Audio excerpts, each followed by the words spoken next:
عراق، شهر مقدس کاظمین. اینم کفترهای آقا،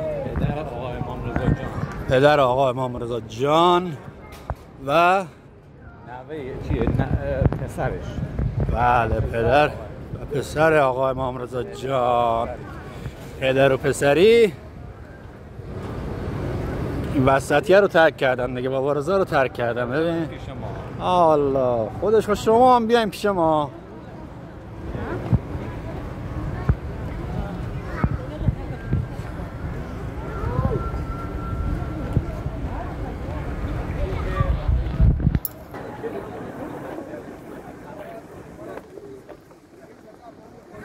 قدم به قدم نزدیک میشیم سمت آقا.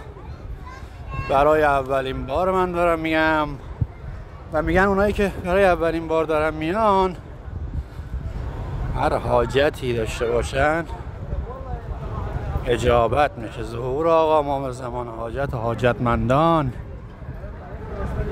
جوونا، مریضا، قرضدارا. الهی آمین، الهی آمین.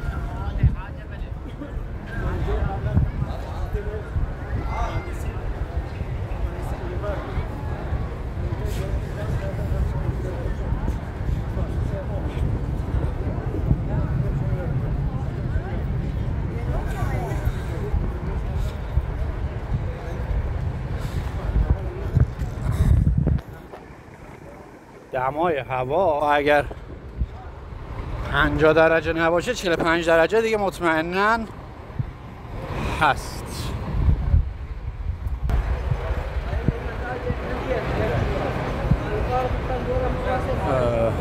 افتخار اینو داریم که خادمین افتخاری اهل بیت باشیم.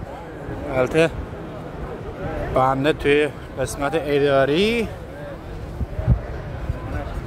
این داداشمون جوشکاره، این هم که داشت سید محمد خودمونه، مثل خودم اداری اومده.